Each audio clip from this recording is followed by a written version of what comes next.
So today we are going to discuss the RC experience.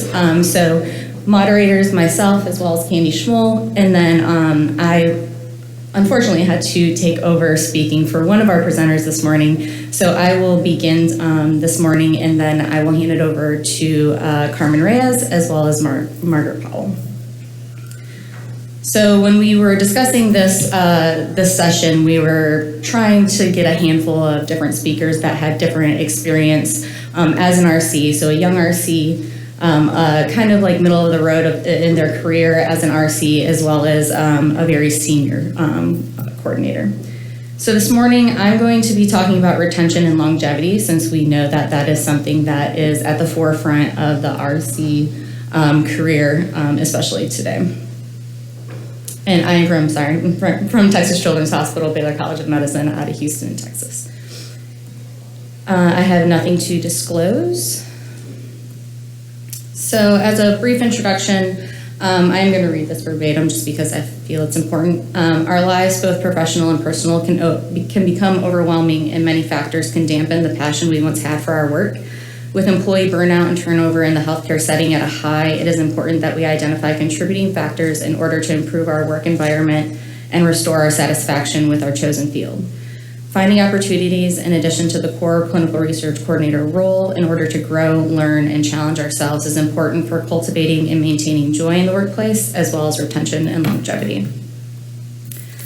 So the definition of retention is an organization's ability to prevent employee turnover or the number of people who leave their job in a certain period, either voluntarily or involuntarily. And we know that the lack of retention and high turnover directly affects productivity. So how do we prevent this? I think this is a question that we all ask ourselves, and we all ask about our teams, because turnover is very high right now.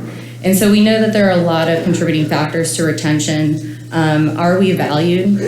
Do we trust our team? Do they trust us? What does our performance look like? Are we motivated? Is there good communication, training, rewards, and so on? So I'm going to begin as kind of setting the groundwork for the next two presenters. So a lot of questions that I just want you to think about as we move forward throughout the session. So how can we foster a productive environment for RCs to grow both personally and professionally? I think this is something that we really need to take into consideration, especially if you are a senior coordinator or you're at the manager level. How can we provide this for our RCs? What opportunities can we provide as an institution, as well as national foundation and network, in order for that growth to happen? Who can RCs lean on when burnout arises? I think this is extremely important. I have a meeting with my coordinators every other week, and it is a safe zone for them, so that I can advocate for them in any way that I possibly can. But if there's tension within the team, there's tension with a PI, who can they go to if they're like, I can't do this anymore, I'm burnt out? And it's a good way for me to ensure that their bandwidth isn't stretched too far. And how can we create joy in the workplace? I think this is a really, really big one. Team dynamics is huge. Also, just being able to find creative ways for yourself to enjoy the workplace. That may be stepping outside of that core research coordinator role. I know that I have been able to do that in the past. My background is not in clinical research. And so I have been able to utilize my previous experiences to help the team in different ways, which has created joy for me in my workplace. So I find this a little entertaining. So when we talk about career growth and development and investing in our employees, this says, what if we train them and they leave, which is something that we think about all the time, because we're like, well, it takes a long time to get a coordinator up and running and fully trained. What if we don't and they stay? So having this career growth and development, there's a balance, to say the least, in how we invest in our employees.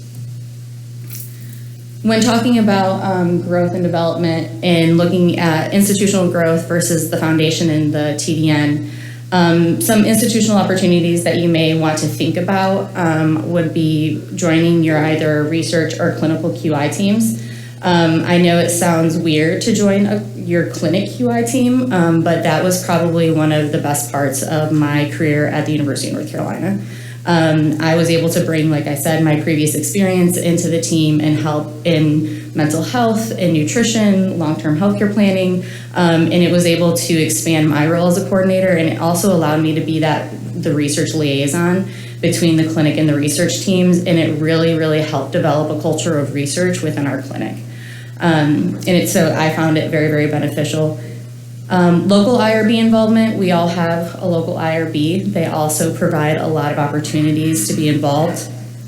Patient advisory boards, another role that you wouldn't think a coordinator would play a part in, but it is, you are capable of doing it, and it's a really, really good way to help implement change within research as well as in the clinic.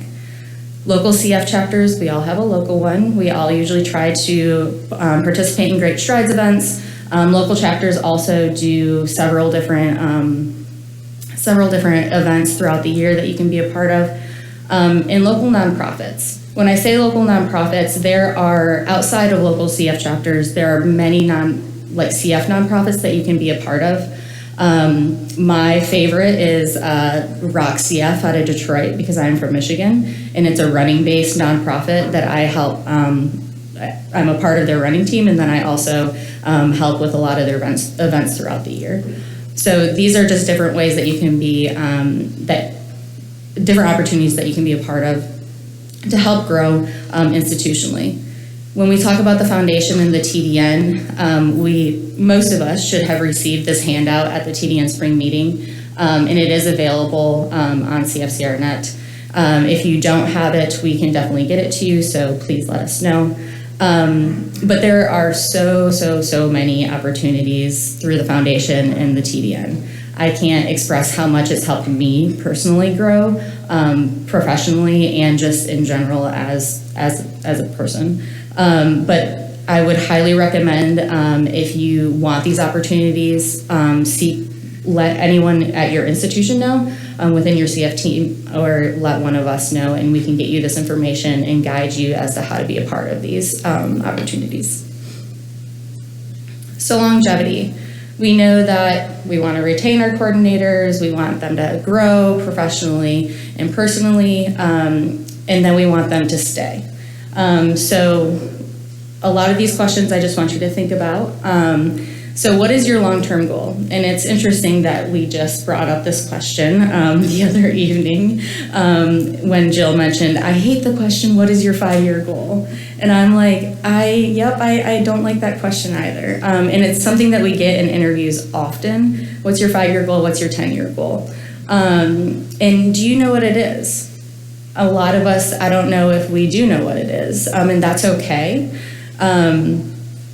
So how do you turn your current position into a career? If you get into the RC position and you're like, you know what, I love this, and it's something that I completely fell in love with, but that wasn't my initial career goal.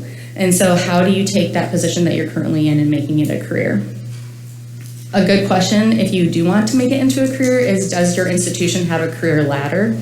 Not all institutions do, and that's when you really need to get creative and how you want to become involved institutionally, locally, at the CF Foundation and the TDN, just in order for you to build that career on your own if you don't have that ladder. There are other ways for you to help implement a career ladder, so please let us know if that's something of interest to you. Do you want a career in CF, or is this a stepping stone position?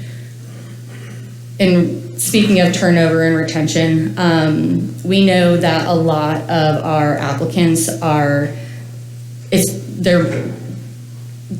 want a 2-year gap before they go to med school or some kind of professional schooling. And so we typically ask this in our interviews, so we are aware about approximately how long our coordinators are going to stay. And so if this is a stepping stone, have you expressed it to your team or your supervisor, and are you comfortable expressing that?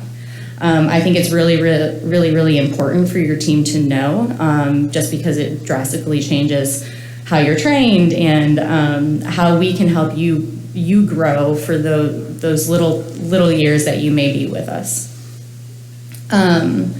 And what opportunities would you need for you to maintain a career in CF? Say you're a new RC, you fall in love with it. Like, what else do you need? How can we foster that for you to maintain a career in CF? And even as senior coordinators, what other opportunities can your team provide to maintain that career? And additionally, and this is a question that we have asked our coordinators, what do we need to do for you to continue to grow and learn as a CFRC?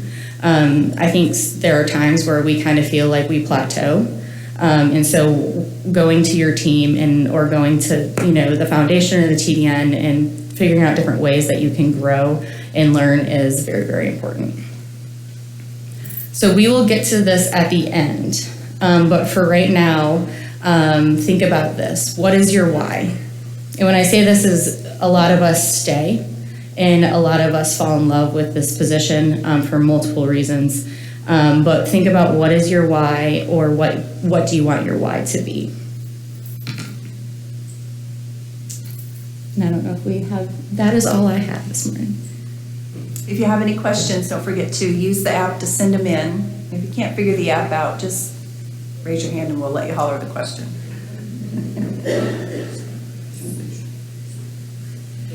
Katie, I do have a question for you. Well, kind of for the audience. Do you guys feel comfortable sharing with your supervisor what your 5 or 10 year plan is if it's not to stay in CF? Are you willing to do that? Thought about that when I saw her question up on the screen. What was that, Kristen? Kristen is one of my coordinators, so I already know your plan.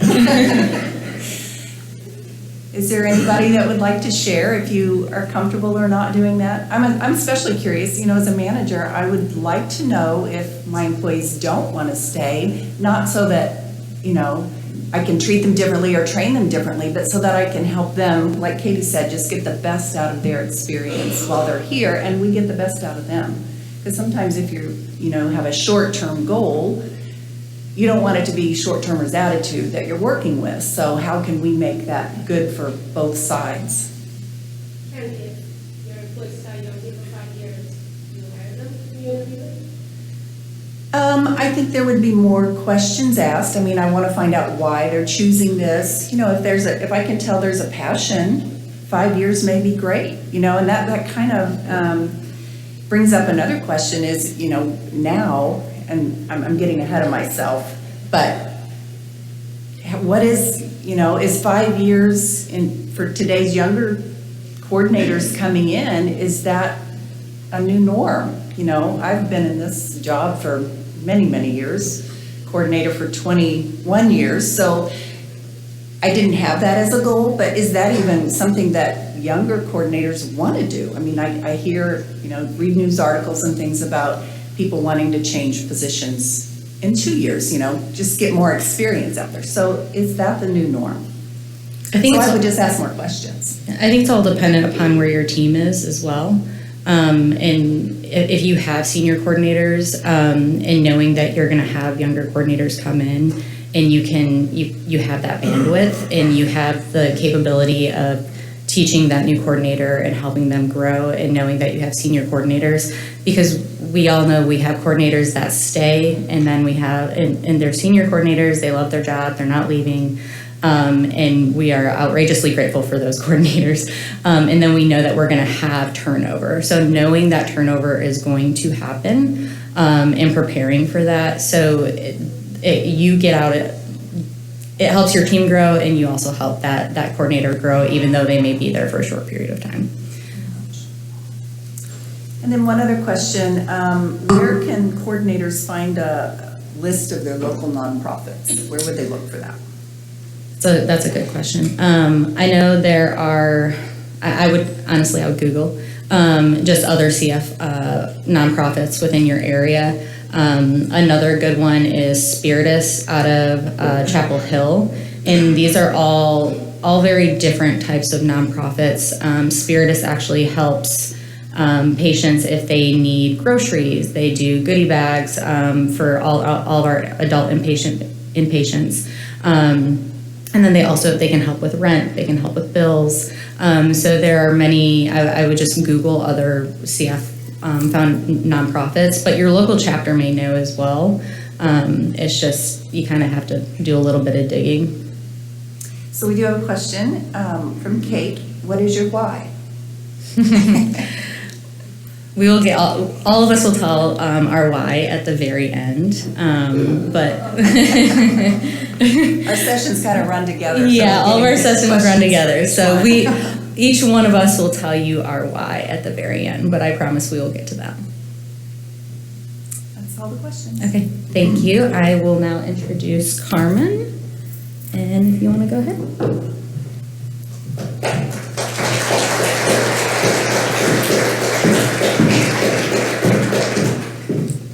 Good morning. I'm not nervous at all, even though my PI is right here. He has to be quiet and not be loud. Thank you all for being here. It's super early. Welcome to NACFC Back Together 2022. Yay. I have to start by saying that I'm going to pull a Patty here and say, how many of you were born before 1998? Not very many. Oh, before or after? Raise your hands for the youngins in the house. Okay, we have some experience. So they asked me to speak on longevity because I'm probably the oldest one, except for Candy. I just learned that. But yes, as my team would call me, I'm the old bat of the team. But that's how we get along. So let's talk about resilience and longevity. Research was handed to me. I never knew I wanted to do it. In college, I absolutely hated it. And then it was like, well, we need you to take over this project. And then I just never left. So that's my story. Not my full why, though. I have no conflicts of interest to disclose. So let's start from the beginning. I referenced 1998 because that's when I was a baby nurse in nursing school. I first took a hiatus, wanted to be a social worker, and then found my love back to nursing. So I started as a care partner at Rancho Los Amigos, which is a huge rehabilitation institution looking at brain injury, spinal cord injury. And that picture there is me as a care partner, what we call them now, but back then it was a nurse's aide. And that's actually on the cover of the Los Angeles Times. No, I wasn't famous. I just got lucky. And this was actually a very important event in which people walked for the first time after having had spinal cord injury or brain problems. And so this is me being captured with a physical therapist and being famous when I was like 19 or 20.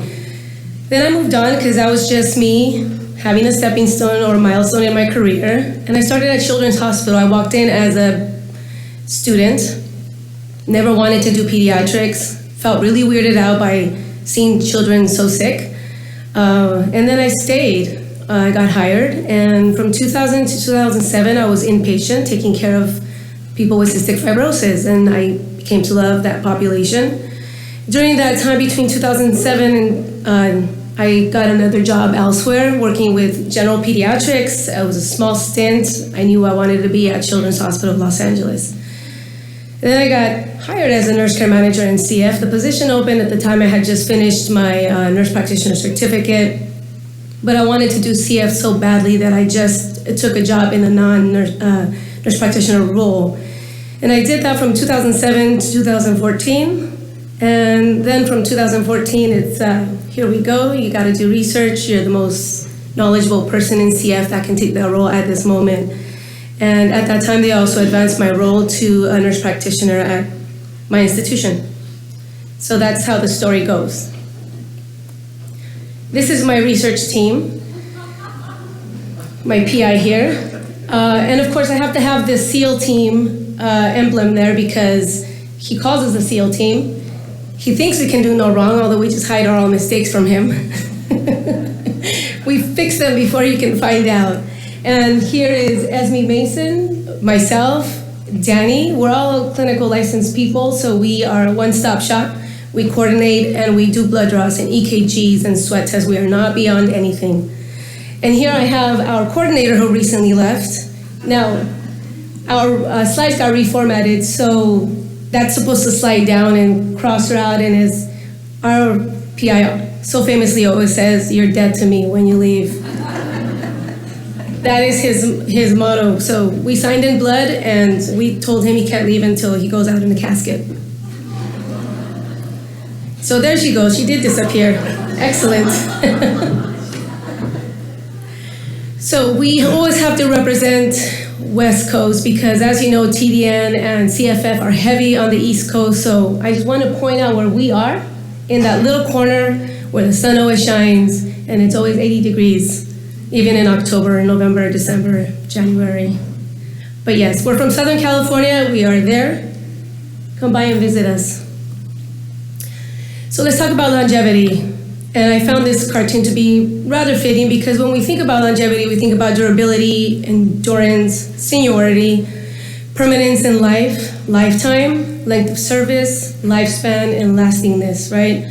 But there are actual definitions, and let's start with the late Latin origin, which is, I'm gonna not say this correctly, longevitatem, something like that, which means great age, long life. Or a long duration of individual life, a long continuance. I'd like to focus on permanence and durability. When I think about why I stay, I'm thinking in the setting of what we do on the day-to-day, there's the background of the ever-changing landscape. We all recently experienced COVID, something we can't continue to forget, or it's still in our horizon. But the ever-changing landscape includes facing a pandemic, and we all know the great exodus in healthcare, people walking out, people being burnt out. But there are some of us here who are new, and there are some of us who have stayed. In that ever-changing landscape, you have to think about how you stay on the straight and narrow. But this involves multiple variables, which is your community, yourself, and your career. So when I think about me, I think about the values. Does the institution reflect the values that I have? My service, right? So I'm a servant to the CF community, to healthcare. We're all public servants. We're here to provide a service. What are my interests? A part of me staying is that I've rather reinvented myself and done different roles at the same institution, which I think adds spice to why I stay. Then there's purpose. What is your purpose? Of course, health is a major factor in why some people stay. Excuse me. Financial needs, and your inspiration. As well as in your career, you have to think about your institution, your clinical leadership, your administrative leadership, the support they give you, the collaboration between you and your colleagues, and of course, your PI, equity and opportunity in your career, and then growth and compensation. Let's not ignore that we all want to be paid. We all need to survive. Some of us have families, bills to pay, so that has to factor in. And in your community, do you feel safe? Do you have family around you? People stay in certain demographic areas because family is there to support them. People move when their family move. And of course, what is your faith and your locus? What is resilience? The Latin origin of resilience is resilience, or referring to the pliant or elastic quality of a substance.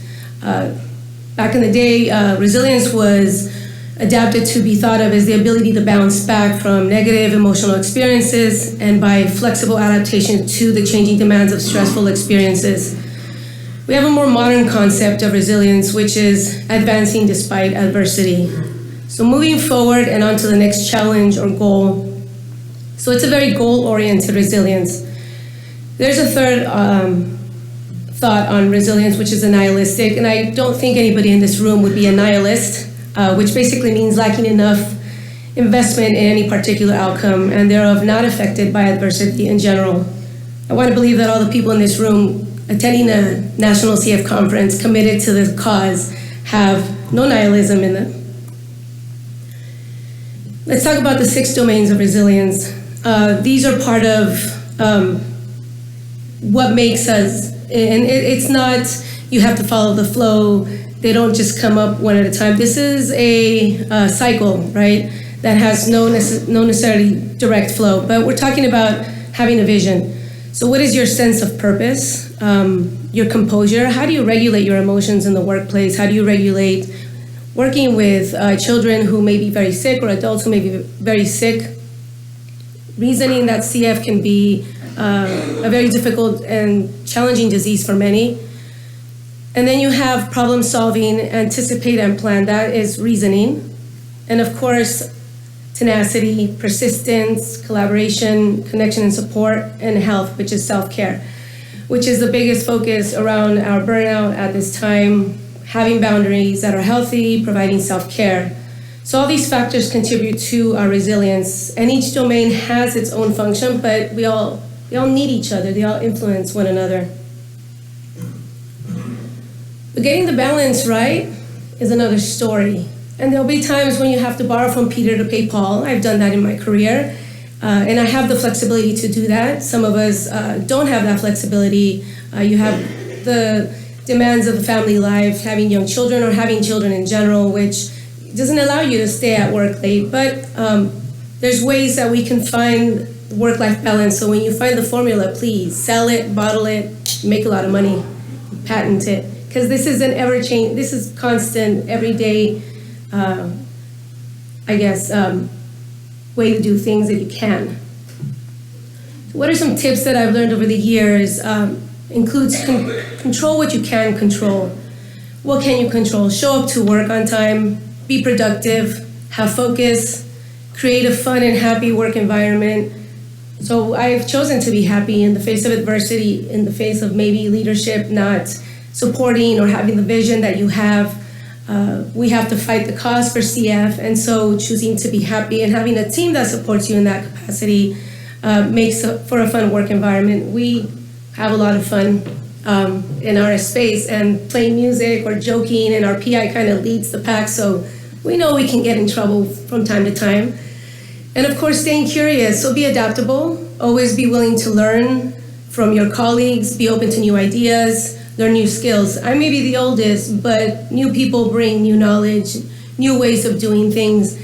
And one thing I've learned in life is that there's more than one way to skin a cat. So sometimes we get stuck in our ways, and we have new people teach us new ways of doing the same thing. So take charge of your health too. It's super important. So nutrition, sleep. I probably fail at sleep, but I'm also a night owl, so this is something I constantly have to work at. Stress control and exercise. And of course, remember to give yourself grace. That's super important as well. Altruism. Helping others can make you feel better, right? All the stuff you talked about. Joining the CF Foundation, join the walks, join the climbing the stairs. And from time to time, revisit your vision. When you are feeling stuck, lost, take a step back and reset. Confirm or redefine your purpose. And regain your perspective. When you have vision, you have perspective. What is your narrative? What motivated you to go on this journey? What is your CF story? So let's go back. First, a drink of water here. There's me in 1998, helping that patient through. And the wheel came full circle. So that man had an aneurysm that ruptured. I had no idea back then what that was.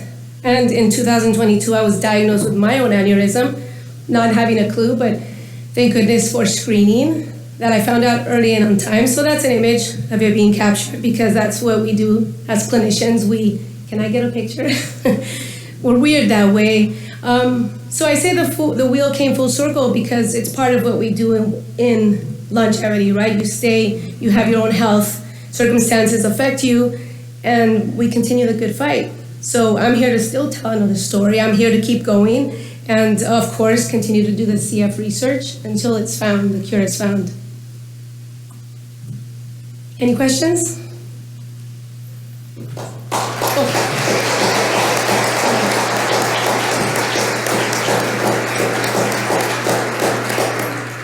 There was a really cool quote from Bon Jovi that I wanted to say, but our format got lost. So I'll find it and share it later. But I also have to highlight, we are Children's Hospital of LA, connected with USC, and that's our institution. My PI made me put that up there. So Carmen, I just have one question for you, since we've already talked about one. We kind of talked about the longevity, which was a question for this session, but a lot of institutions offer a financial reward for working more and doing more and staying longer. How do we balance that for that work-life balance? That's tough. Thanks, Candy. Sure. The TDN gives us ACRP, correct? If you have had the opportunity to take advantage of that. I did, and it did give me that boost that I needed in my pay raise. It doesn't always for a lot of people, and I thought for that moment, I am so motivated to work harder because I'm getting paid more.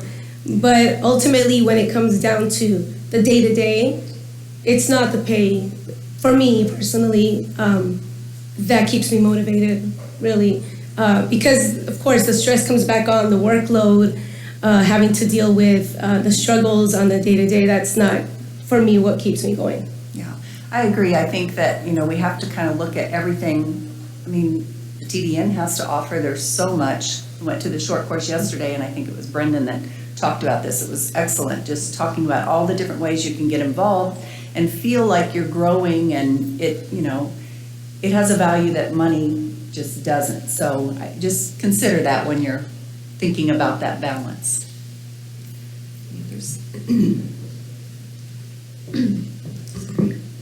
Yeah, Carmen, so I know that we kind of touched on this already, that if longevity is changing to a shorter period of time, and for those of you that attended the TDN meeting yesterday, knowing that it's approximately 2 years, and we all have experienced this, that a lot of coordinators stay for about 2 years and then leave. Well, how do we retain and train those RCs during that time? 2 years is very short in the CF world. It takes a long time to get a coordinator up and running. And so trying to retain them for at least 2 years, because a lot of times RCs come in and they're like, I didn't know it was going to be this much. And then we've experienced it, a coordinator leaving after 4 months. And I know that every institute and every team right now has had a ton of turnover. So how do we retain and train RCs during that time period to support them as well as what your team needs? Yeah. Well, they all signed in blood for me, so I will perpetuate Dr. Keene's quotes. But yes, I think our team has been pretty solid even through the pandemic. We were allowed to work on site. We didn't do remote, and I think that gave us the face-to-face. We needed the connection. Being at home, I think for some people, disconnected probably caused that camaraderie, that collegiality that you have. And so to our benefit, at the time we didn't think so because we were nervous. We're like, what's going on? But we stayed, and our patients came in person. Our subjects came in person. And while I am the most senior in the team, we still have people that have come in and have stayed. And I don't know what formula it is we have. Maybe it's just choosing to be happy and choosing to get on each other's nerves, but resolve these matters regardless, because the cause is beyond that. So Dr. Keynes always says, take the higher road. And that's probably going to go on my grave someday by TK, right? But that's what we have to do, especially those in leadership or those who are coming in, just learning to be graceful with each other, but also have fun. We have a comment that's come in. The research from Diane. The research mentoring program is a very beneficial way to help RCs. Thank you, Diane. I couldn't agree more. It's a wonderful program. So if you're interested, definitely go that route. Anything else? You guys are awfully quiet. I know it's still early. I know it's early.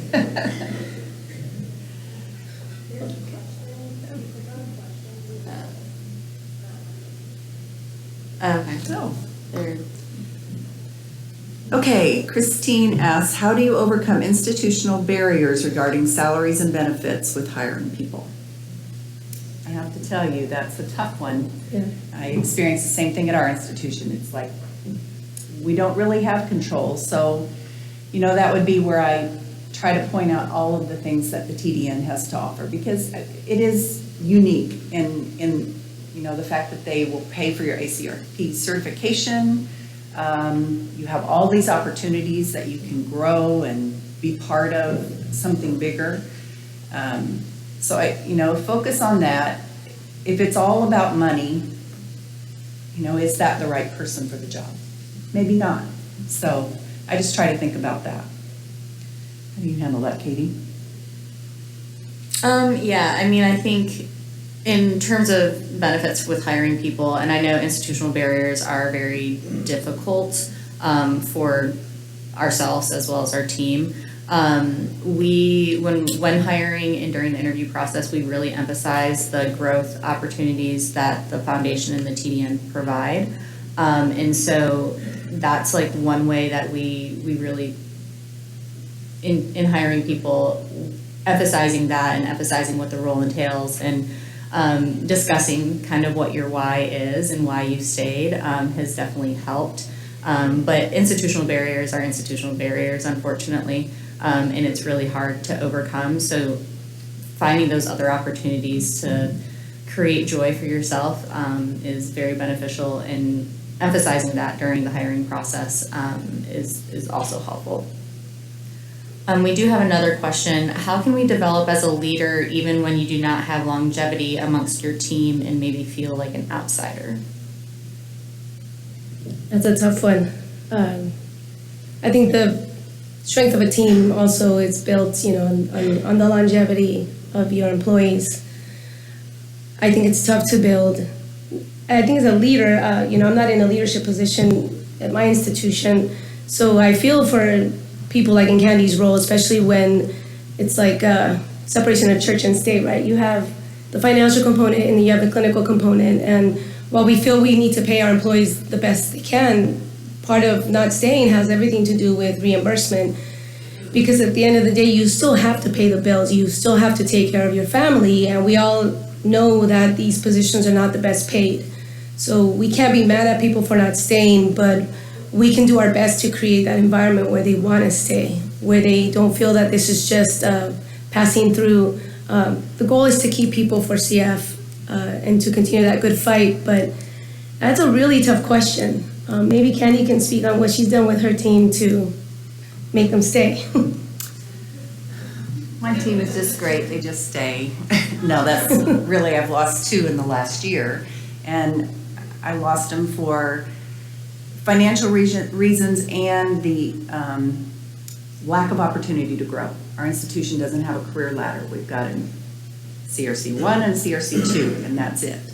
And so it's very challenging, but I think, the ones that stay are the ones that love CF, love the CF patients. We have an amazing team. I don't know how anybody could leave our team, but I don't know. I don't do anything special. I think that it's just you find the right fit. And that's kind of what I was talking about with your question earlier. If they say they want to leave in 5 years, do I hire them? It depends on that passion. If you find somebody that really seems like they connect, they get it, then it's worth investing in them, because, that may be a great 5 years and maybe they won't leave. Maybe they just love it too much and they stay. So I think when you're referring to yourself developing as a leader, even though you don't have longevity amongst your team, I think it's almost innate that you become that leader because you have stayed and you've had to take on those extra responsibilities. And so you kind of already continue to develop as a leader because you have stayed and you've had to take on all the extra work, and even though it's very burdensome. But otherwise, I think you have to step outside of the box sometimes and get creative. And like I mentioned earlier, utilizing your past experience to help your team grow, help your clinic team grow.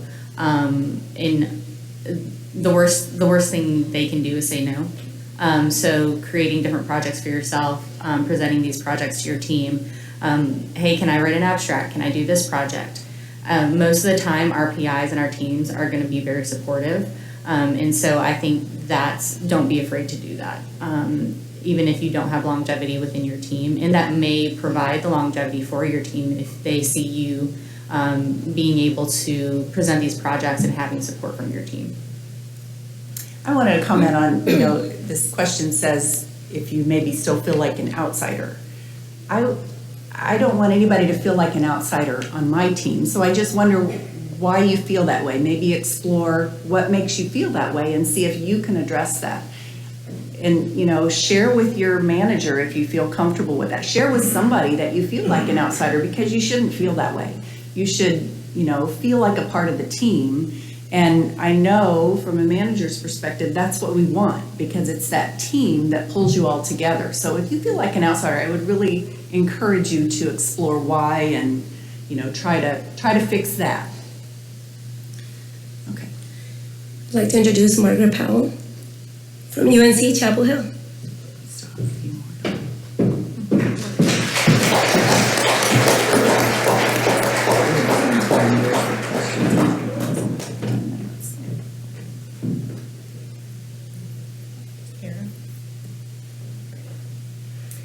So as Carmen said, my name is Margaret Powell. I'm from UNC Chapel Hill.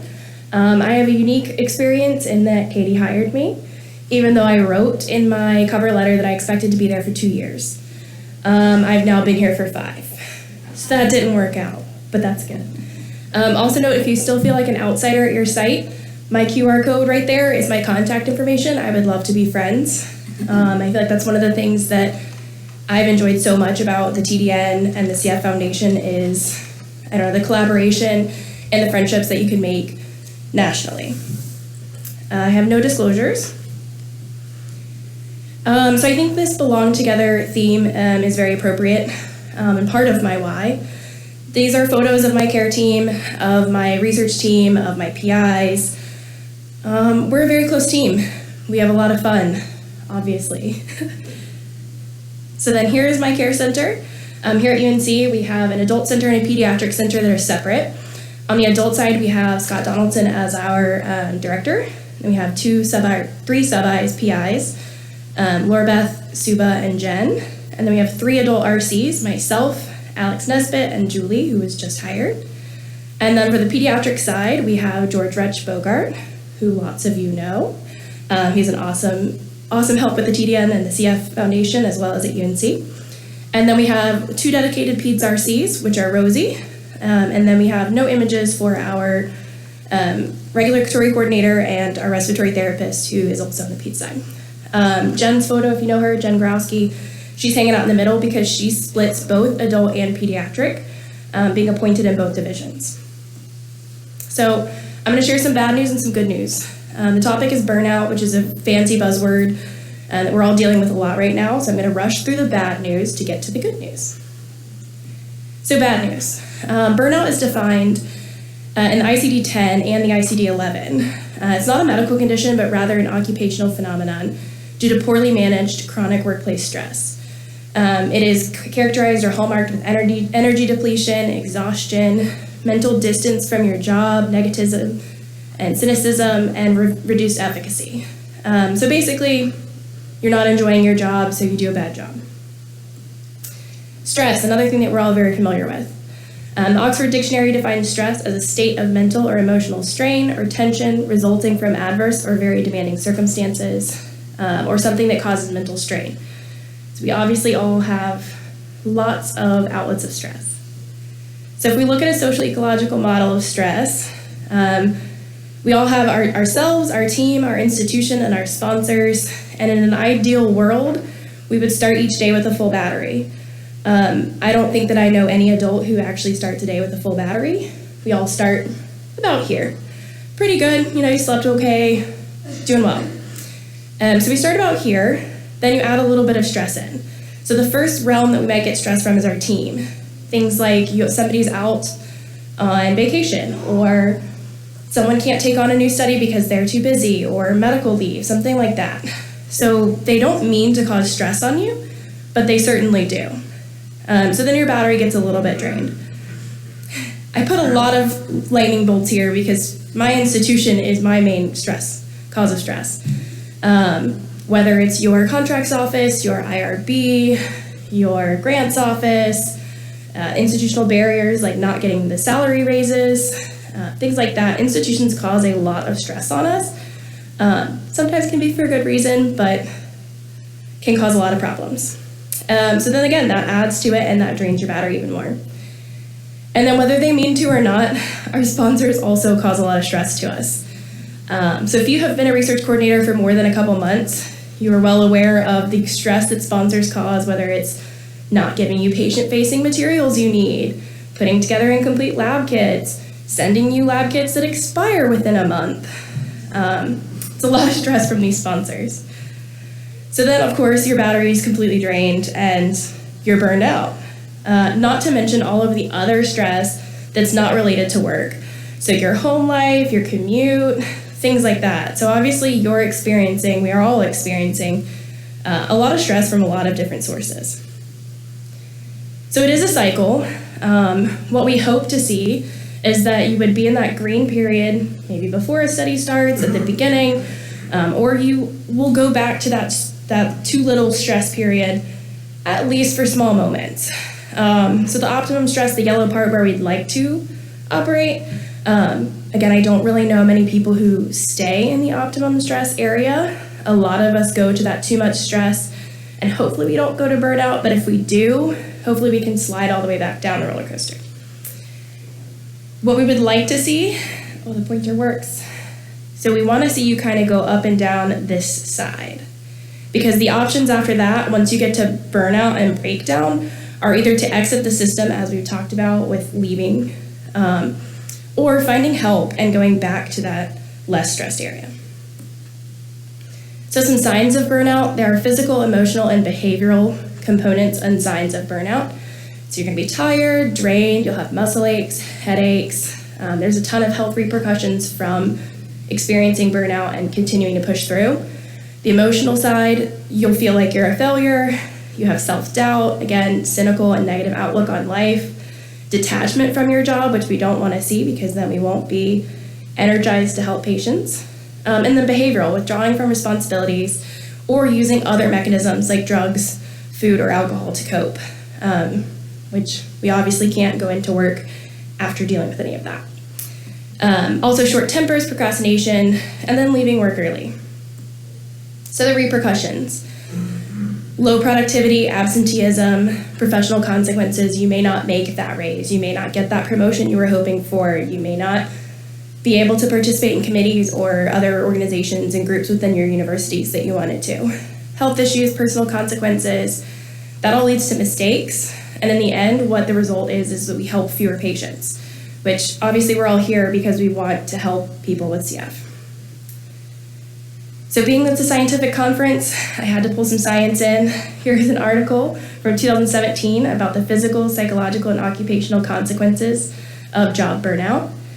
Basically, it goes through a lot of the actual signs that you'll see. This is the scientific explanation for why burnout happens and what we see with it. So good news, we can do something about burnout, whether it's at your institution or an individual level or a team level or within the CF Foundation or with the TDN centers. There's all kinds of burnout prevention and reduction strategies that you can take. These are just a couple of the articles that I found that I thought were really interesting. So for prevention, there's two different sides you can look at it, from your employers or personal level. So this is about how we can contribute to our own burnout risks, or reducing our burnout risks. So some of those things are taking breaks.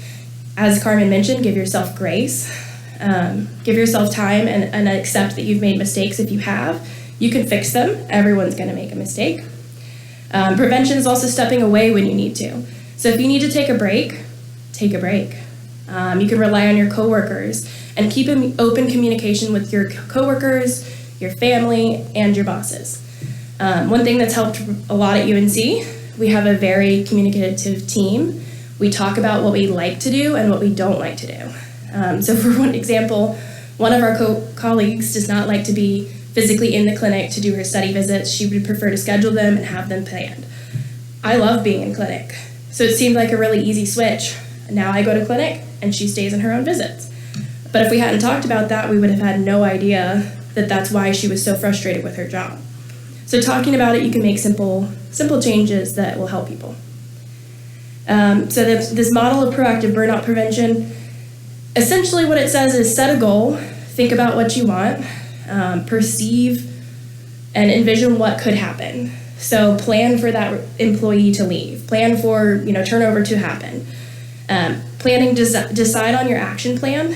So how do you stop that from happening? And then enact. So initiate actions to conserve your resources to prevent burnout. Take that day off. If you are just so done, take a day off. And then think about it, reflect. Go back and think about how that turned out. Did you feel better after you took your day off? Did you feel worse? And then how that makes you feel, you can adjust. So continuing to change and adapt is very helpful in combating that. And then there's a separate set of research on reducing burnout once it actually happens. So this is a study on physician burnout. I know we're not all physicians, but being that we all work in a clinical area, I think this is still useful. So what it discusses is basically put yourself first and your health first. Set your boundaries. So quiet quit if you need to. What that means is take a step back. If 1 week your best is 80% of your best the week before, that's okay. Knowing that there's going to be fluctuations in how much you can give each day and each week, adjust with that. Take breaks. So during the day, go for a walk, enjoy a snack, relax, stretch.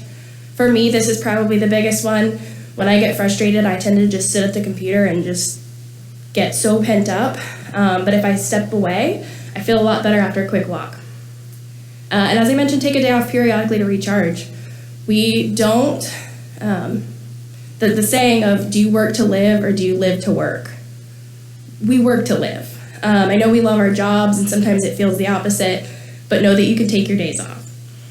Or seek professional help. So psychological counseling resources are super helpful. Reach out to your colleagues, communicate. As I mentioned, talk to your colleagues. If you don't have a super big team and you don't have people that you can commiserate with at your local site, my QR code's gonna come up again. Feel free to complain to me. Whether it's just event session or whether it's talking about how to fix problems that you're having, communicating helps a lot. And then see if there's institutional resources. And if there's not, maybe you can make some. At UNC, we have several resources. We have a well-being index where monthly they send you a survey. It's, I think, 7 questions. And it's a good time for me to check in with myself. We also have a Touchpoint 20, which is from our health center. It's ideas and strategies to relax and cope. And then we have UNC Work Well emails, which are resources to mental health access or mental health resources and how to access those at UNC, in our local communities, and beyond. So if this doesn't exist at your institution, maybe that's something that you can champion. So another thing that works for me is taking pictures every day. So I was realizing I was getting in the bogged down with all of my stress and every day felt horrible. But when really life is beautiful, good things happen. So taking a picture every day reminds me of that. Another thing you can do is know yourself. I love QR codes. So there's QR codes here for all kinds of tests you can take. So know yourself, know your personality test. That's helped me a lot to understand how I, navigate the world and talk to people. There's Enneagram personality tests. So that's another test for understanding who you are, how you communicate, and how you interface with other people. And then the last thing is the REST quiz by Dr. Sandra Brown. She is a physician, and what she talks about is the different areas of rest. So if anybody needs the QR codes, I can send them to you later too. But so the REST quiz shows you your physical, mental, spiritual, emotional, social, sensory, and creative areas of rest that we all need to work on. You can see at the bottom, my scores were pretty bad when I took this test. If your score is over 35, you need to work on it, and lots of my scores are. So the point of this is just to understand where you need to take more rest. Is that you need to take a break mentally, physically, spiritually, socially. Maybe you're an introvert and you're like, you need to step back. So this is a good example, and it gives you ways to work on those areas. So then I have a 2-minute long meditation. This is another good way that research has said to reduce your burnout. Let's see if it'll work.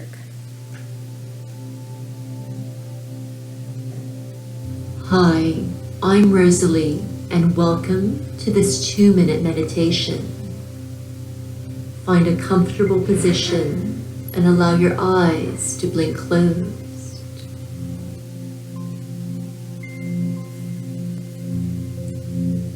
Now take a deep breath in and let it go with a sigh. And again, deep breath in and sigh it out. Breathing in again. And as you exhale, let go of any worries, any concerns, any niggling thoughts. With every exhale, allowing any tension to melt away from your shoulders, your neck, your jaw. Just for this moment, letting go of any worries, any concerns, knowing that you can always come back and take care of these later. Now settle into this space of ease and comfort, where there's nothing to do except to relax and enjoy this feeling.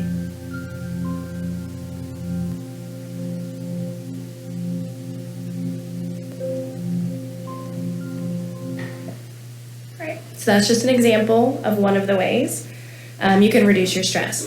Now, if you're like me, that stresses me out more than anything. It helped me.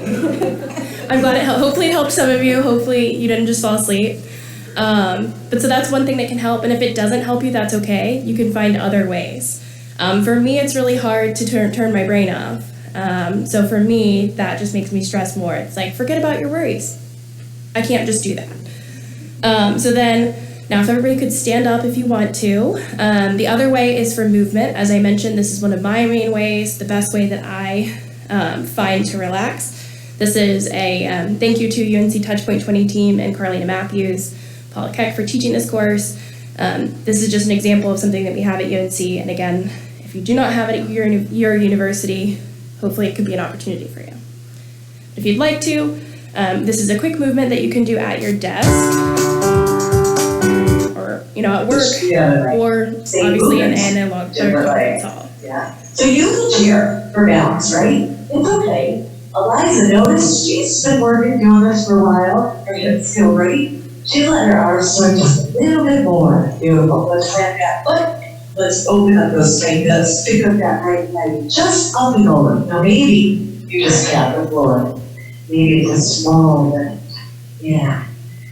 So we spend our day sitting at a desk. Our hips get really tight. Our backs Sitting in get tight. conference. You want to open those up. One more, please, and let's switch to the other side. And remember, we're in 15 minutes. Brace to the core, please. Use that chair for balance. Hold on to the chair. Good. Couple more. Last one up. You guys are amazing. Moving on Friday afternoon. Get going. That's right. Shoulders are relaxed. Hey, nice job. So maybe keep this foot back with the toes down. And So there's just another example. Google can help you find a lot of these. Your institution may have resources. Maybe eventually the CF Foundation or the TDN will send some out. I just have to thank my team, the CF Foundation, the TDN, NACF Planning Committee, Candy, Katie, as I mentioned, Carlina and Paula, and then also you guys listening. This is my first talk at any kind of conference, so I thank you all for being here.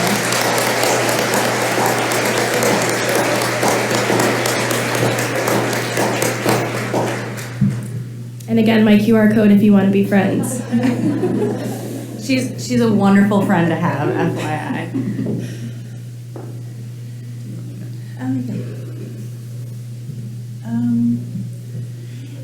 The only thing I was thinking while you were talking is, I wonder if you've ever had that experience where you're feeling all of the physical signs of burnout, but you leave work feeling accomplished, like you've done something, and is that, how do you deal with that? What do you do with that?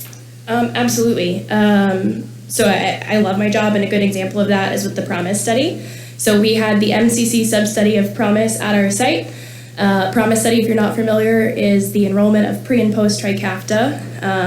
And with our sub-study, it was a 12-hour day. So I enrolled 15 patients back to back, day to day. And there was an incentive to work those really long days because I wanted to get the people in. But it was super cool. It was awesome. It was my first lead study as lead RC, and I felt amazing. But working 5 days a week, 12 hours or more is exhausting. So what I did is I took a short break after I enrolled everybody. Granted, it was 2 days, but I did take my time off. Another great thing about this job is that kind of flexibility. Hopefully your sites allow that to take, comp time type things, or just take breaks. And again, I would often go on walks in the middle of the day. And I made time for lunch. I asked my colleagues to step in, to sit down with the patients so that I could take, a 30-minute break. But definitely, you can feel energized by your job emotionally, but be physically exhausted, and just recognize that and allow yourself to feel that. The other thing I was wondering is, there's teams out there that just have one coordinator. How do they deal with this? How do they get time off? I mean, they may not have that luxury that those of us that have bigger teams have. What suggestions do you have for them? That's a tough one. That's a great question. If you are the only one at your site, my QR code, let's be friends.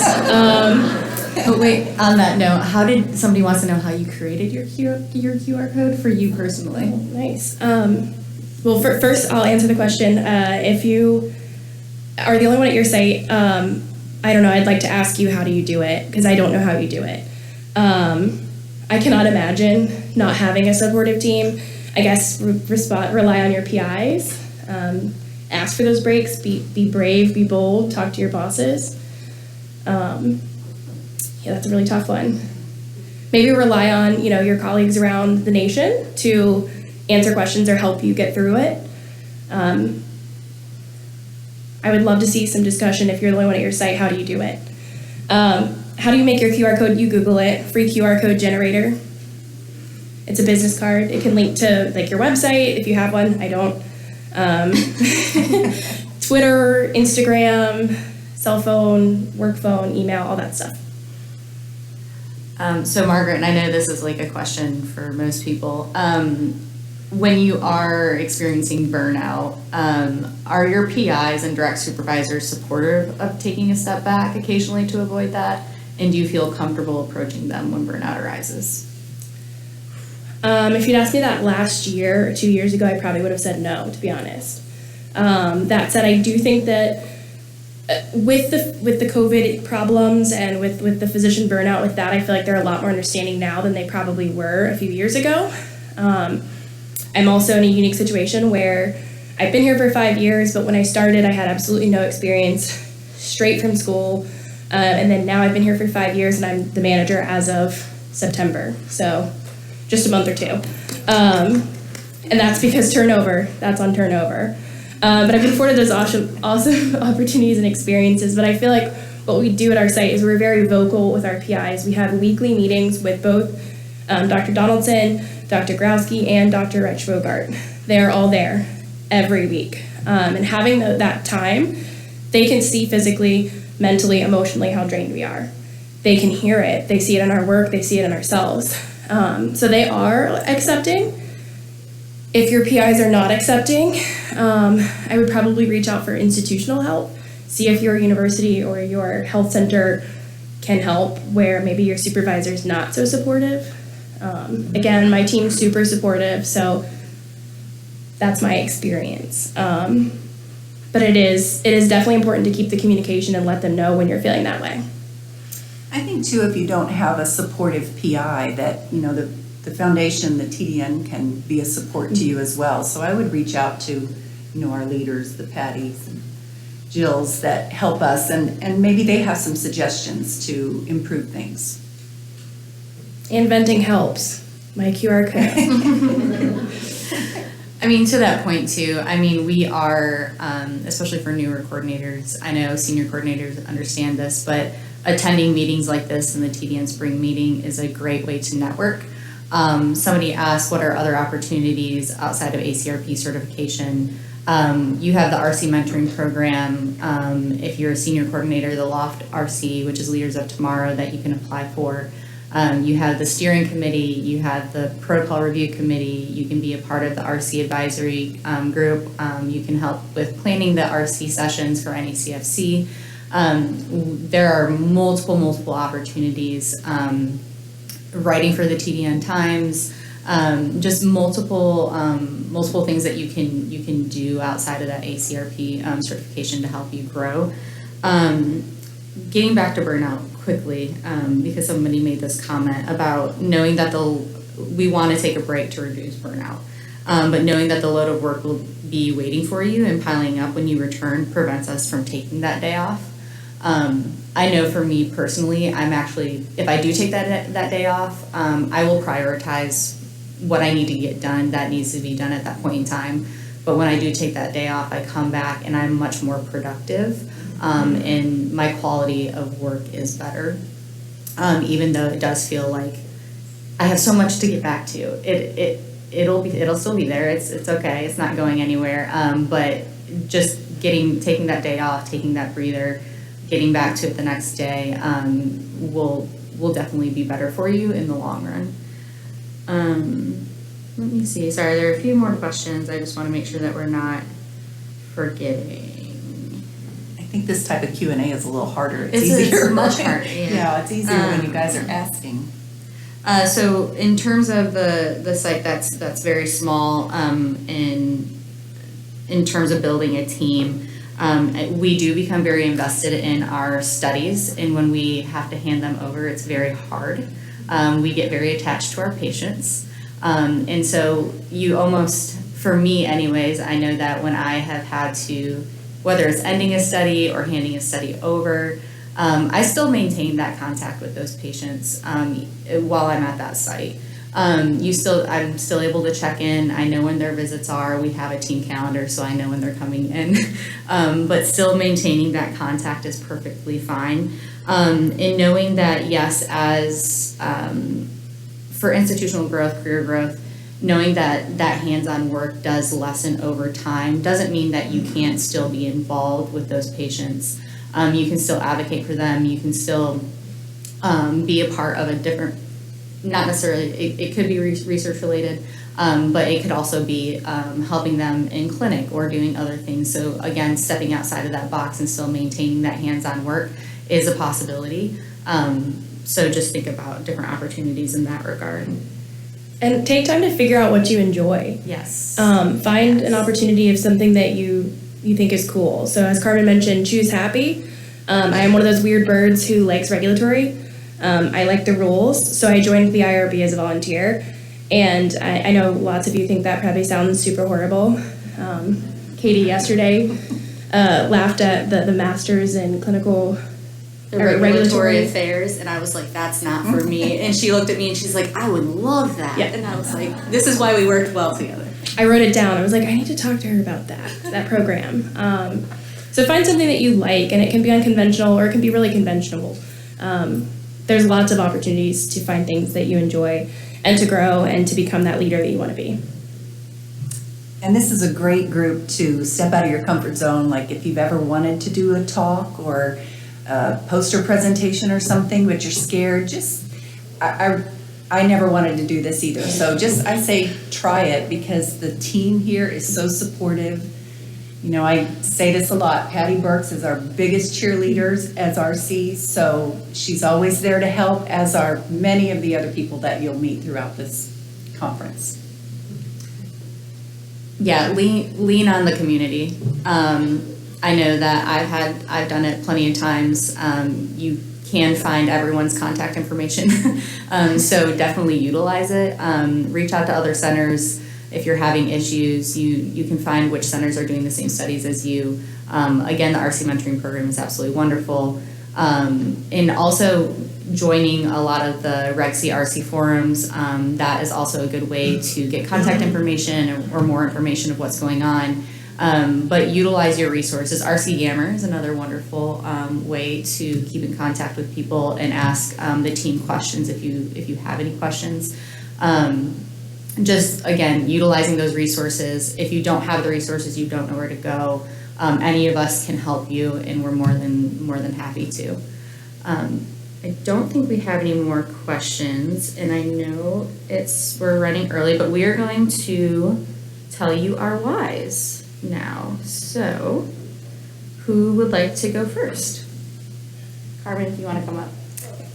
No, I'm not saying you have to go first, but I don't mind going. I mean, mine's kind of changed over the course of my career. When I first started as a new nurse, my why was just I wanted to take care of kids. I just love kids.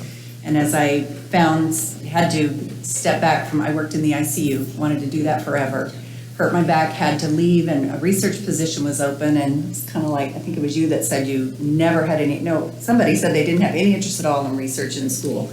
Me either, but it was kind of the only position open. And so I stepped into it and haven't looked back. I love it. And then I met CF in 2009. And between the patients and the team, that's my why. I mean, the team is wonderful, the patients are just great, and it just keeps me going. Even as a manager, I don't get to have as much hands-on patient experience, but I do it through my team. So that's my why. Sure. Take a step back because I think my why started at the bedside, taking care of CF patients.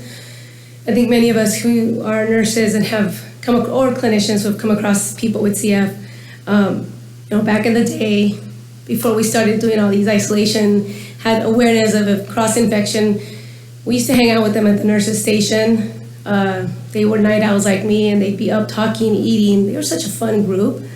Obviously, that came down real quick because we had to consider the cross-infection, but that stays in your heart. And there was one particular patient who, when this position opened, said to me, you have to take, I was a nurse practitioner, I was taking a nurse care manager role, and she made me promise I would take it because she said, you are meant to take care of us. And I've been here since, that's my why. Yeah. My why is a lot less personal, a lot less heartwarming. Hate to go after that. So my why, I knew research was where I wanted to be. I studied in college, I loved it. I did neuroscience research, and I just really enjoyed it. I like asking questions, and I like finding the answers. UNC, and I wanted to stay at UNC. So I found an open data coordinator job, and I managed the Port CF registry. Quickly realized that this was a patient population and a team that I really loved. I really enjoyed working with. Moved up to the RC role, and then I've stayed. Again, I mentioned I wrote in my cover letter I would be here for 2 years. That didn't pan out for good reasons. But there's been so many opportunities and so much growth that I've experienced both personally and professionally. This was my first job. This is my only job that I've had. So I say my why is because of the people and the opportunities I've had within my institution and within the CF Foundation and the TDN. My why is why I'm here. It's this. Standing up on this stage and talking about something that I love and I enjoy being part of so much. Going back to when you interview people and they say that they're going to be here for 2 years, and to Candy's point, seeing the passion in someone. When I interviewed Margaret, I asked her, what do you like to do for fun? And Margaret makes multiple bucket lists, and it's probably the best thing on the planet. And so she had it with her. And so she read me some of her bucket list, and I was like, and you're hired. Right there. And I was like, I need her in my life. I need her a part of my team. And I specifically remember after we roomed together for your first conference, and she was like, I drank the Kool-Aid. I was like, yep, you did. Yep, you did. And so I couldn't be happier that Margaret has stayed. But when you see that passion in someone, whether they're going to be there for 2 years or not, and I had no idea she was only going to be there for 2 years, but I saw that passion, and I wanted her to experience what we all experience, or have been able to experience at NACFC and the TDN, because it's an absolutely amazing community. At that conference, Patty, you cried and you made me cry. So that's part of the why. Yeah. As she makes all of us cry most of the time. In a good way, not in a bad way. In a very, very good way. Don't worry, Patty. So my why is a little twofold. I have a family history of cystic fibrosis, and so I have lost 3 close members of my family to CF. And they were ranging from 18, 19, and 32. And so this was a time before, the 18 to 19-year-olds, the time before modulator therapy. I remember the times before the vest, when the vest first came out, and I thought it was the coolest thing to put the vest on and use the vest. Seeing manual airway clearance almost every night at family get-togethers. So I had always had an interest in CF. I did basic CF research in undergrad, just because I was like, oh, this would be great. Good learning experience with my biology professor. Had applied for multiple CF positions, but it's not my background. Clinical research is not my background.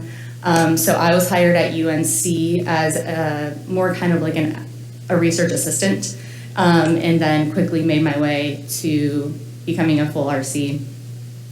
So I have been able to be on both sides, and it's been absolutely wonderful to give back to a community that gave so much to my family, and seeing the progress and seeing how the longevity, but seeing what that next step is. I get to report back to my family, the progress that's being made, and that is just an absolutely amazing feeling, to be able to still be in this community, and being able to be involved and seeing, what the next steps are, what the pipeline looks like, and just continuing to fight. So that's my why. See if anybody wants to follow that. I don't know where it went. Where did it go? Let's see. Questions are gone. There we go. Oh, goodness gracious, technology. I know, you're getting old when. You're old when you don't know how to make a QR code. It's really easy, I promise. Okay, I don't think we have any more questions. I know we still have a good amount of time. Can we ask around the room why? What's your why? Anybody wants to volunteer? I have a very loud. I'm Jana. I'm actually on Candy's team. My wife here is from New York. Everyone who's living with CF, he's 41, still being very healthy. So very thankful for that. But I actually tried a couple times for this position and finally got hired. But it's so wonderful to see all the changes, and I get to be a character. So it's very near and dear to my heart, and this is actually, I said it before, this is a dream job. I'm doing something that will help generations to come. So that's my life. It's been a learning experience. I was a foreigner for 9.5 years, and so I've seen it was a very good change. But it's been wonderful. I really enjoy it. And I think that's kind of it. I'm still kind of doing the whole thing, and I do catch myself every once in a while, getting grumpy, because I was very grumpy. But I was not. Good friend of mine was like, you need to go. So it's been really interesting to see everybody talk about the joy in work and choosing to be happy. What's your why? Because really what it's about is these people that work here to help. And it's not, I think one of them said, it's not necessarily good and bad, sometimes it's nice to be a bit more. But at the end of the day, Jana, can I share how you got hired? Do you mind? In my defense. Can't believe I passed on her once, but yeah. So yeah, when Jana interviewed the first time, she came right after working her third night shift in a row, bright and early in the morning, and we all liked her because it was a team interview. We all liked her, but we said, I don't know, she just doesn't seem that passionate. I just don't know if she really wants this job. So we passed and took somebody else, and then luckily a year later, she got to interview for that position, I think the same one that was open before, and totally different interview. She was refreshed and raring to go, and I saw what you just saw, so it was a no-brainer.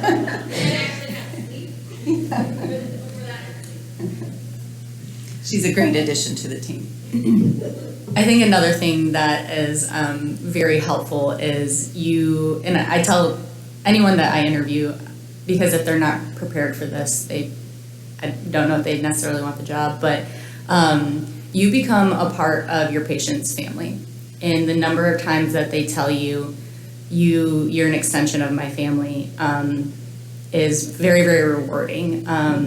You watch your kids graduate, you watch your adult patients' kids graduate, you write letters of recommendation for them, you get, they reach out to you for things that are not research related by any means, because you are that extension of their family. And it's probably one of the most rewarding things, or one of the most rewarding parts of this job, and maintaining those relationships is wonderful, and seeing them progress, it's absolutely amazing. Anyone else want to share their why? I'm going to start picking on people. Well, I know that we are running quite early. We wanted to give you guys back a little bit of your time, but we're going to stick around. So for anyone that has extra questions, you want to know additional resources, please just come up and let us know, and we can direct you in the right way. And those of us without it.